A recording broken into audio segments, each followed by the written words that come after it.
নম্বর হলো হ্যাঁ এবং না ভোটের ব্যাপারে। এটা আমাকে মেসেজ দিয়েছে আমাদেরকে সরকার, ইসলাম ফাউন্ডেশন থেকে আপনাদেরকে বলার জন্য বলছে। গণভোট 2026 সংসদ নির্বাচন, দেশের চাবি আমার হাতে। দেশের সাথে কি চাবি কি আমার হাত। আমাদেরকে বিভিন্ন সম্মেলনে নিয়ে আমাদেরকে বিভিন্ন প্রশিক্ষণ দিয়েছেন সরকার, আমাদেরকে বলছেন এইভাবে। এখন হ্যাঁ ভোট এবং না ভোটের ব্যাপারে, যে তো ভোট সামনে আসতেছে, আমরা অনেকে হ্যাঁ ভোট আর না ভোট বুঝি না। হ্যাঁ ভোট হলো আমাদের দেশের কল্যাণের জন্য, মঙ্গলের জন্য, আর না ভোট যেটা সেটা আমাদের দেশের কল্যাণ নয়, মঙ্গল নয়।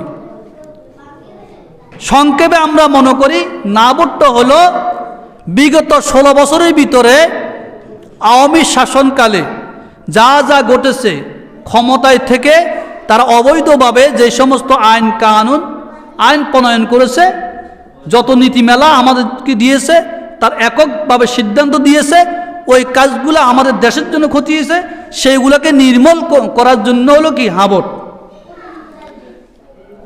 আর এই হ্যাঁ ভোট, এখানে আপনি কি এমন বাংলাদেশ চান যেখানে তত্ত্বাবধায়ক সরকার, নির্বাচন কমিশন ও সরকারি কর্ম কমিশন বিএসসি গঠনে সরকারি দল ও বিরোধী দল একাত্রে কাজ করবে?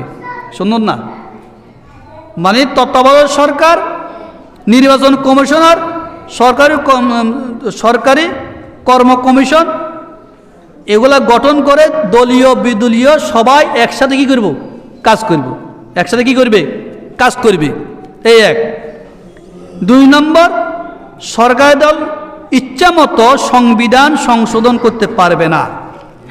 যেরকম 16 বছরের ভিতরে সংবিধানকে সংশোধন করছে বিভিন্ন রকম, নিজের মতন করে আমরা তৈরি করছি না? তো এখন সরকারি দল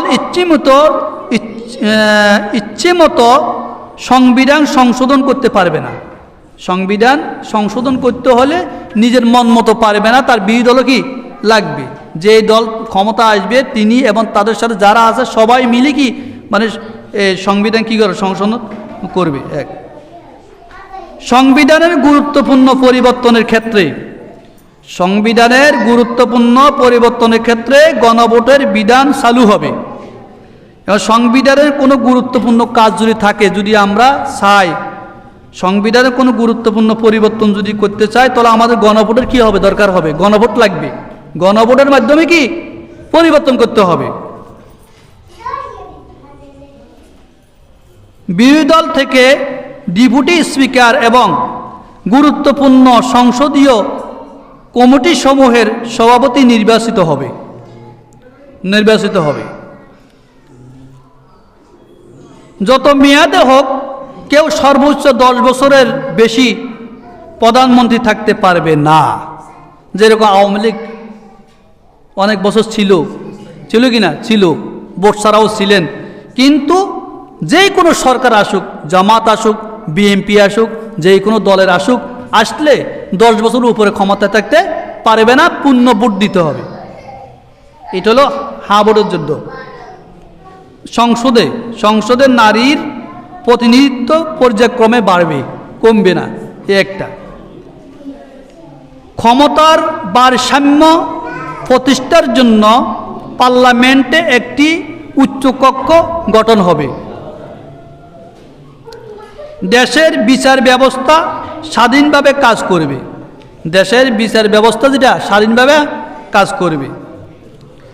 আপনার মৌলিক অধিকারের সংখ্যা, যেমন ইন্টারনেট সেবা, কখনো বন্ধ করা যাবে না। হেফাজত হত্যা করার জন্য নেট বন্ধ করছে না? এই দেশের আলেম ওলামাকে হত্যা করার জন্য, আলেম ওলামাকে মারার জন্য ইন্টারনেট বন্ধ করছে কি না? সেইখানে আমাদের বাংলাদেশ সরকারের সাবেক মাননীয় প্রধানমন্ত্রী মরহুমা খালেদা জিয়া, আল্লাহ ওনাকে জান্নাত নসিব করুক, উনি বলছে আমার দলের সকল নেতা কর্মী যেন হেফাজতের পাশে দাঁড়ায়। এই কথা বলছে কিনা? বলে নাই? নেত্রী বলছেন আমাদের খালেদা, এই জন্য আলেম ওলামা খালেদা জিয়াকে পছন্দ করে, মোহাব্বত করে, ভালোবাসে। আমাদের বেগম খালেদা জিয়ার ইন্তেকালের পরে এই দেশের নেতৃস্থানীয় ওলামায়ে কেরাম, মানে এভাবে যুগশ্রেষ্ঠ আলেমেরা কান্দে করে খালদা দিয়ে কবর দিছে, কবরে দিছে কি না? আল্লাহু আকবার। ওনার ভাগ্য কত ভালো, এরা নিজেরা ওনাকে কান্দে করে নিয়ে ওনাকে কবর দিয়েছেন। তাহলে এই দেশে বিএনপির জন্য এই দেশে আলেম ওলামার কি আছে? ওনাদের প্রতি অবশ্যই কি আছে? মায়া আছে, মহব্বত আছে, ভালোবাসা আছে, আছে কি না? কিন্তু আমাদের একটাই দাবি থাকবো, আমাদের বাংলাদেশ সরকার যদি বিএনপি হয়, বিএনপি যদি ক্ষমতা আসে, আমাদেরকে আমাদের আলেম ওলামার প্রতি, ইসলামের প্রতি, দ্বীনের প্রতি, ধর্মের প্রতি ওনাদেরকে সোচ্চার থাকতে হবে, ঠিক কিনা? আলেম ওলামার মন জয় করতে হবে। দণ্ডপ্রাপ্ত অপরাধীকে রাষ্ট্রপতি ইচ্ছামতো ক্ষমা করতে পারবে না। কোনো দণ্ডপ্রাপ্ত আসামি, কোনো হাসির আসামি, সেই যদি হয় রাষ্ট্রীয়ভাবে মানে আপনার রাষ্ট্রপতি তাকে ক্ষমা করবে, এটা হতে পারবে না। করতে হলে জনগণের কি নিয়ে? মত নিয়ে করতে হবে। ভালো মন্দ নির্ণয় করতে হবে, কোনটা ভালো কোনটা খারাপ, ভালো হবে না খারাপ হবে। রাষ্ট্রপতি ও প্রধানমন্ত্রীর ক্ষমতার মধ্যে ভারসাম্য থাকবে।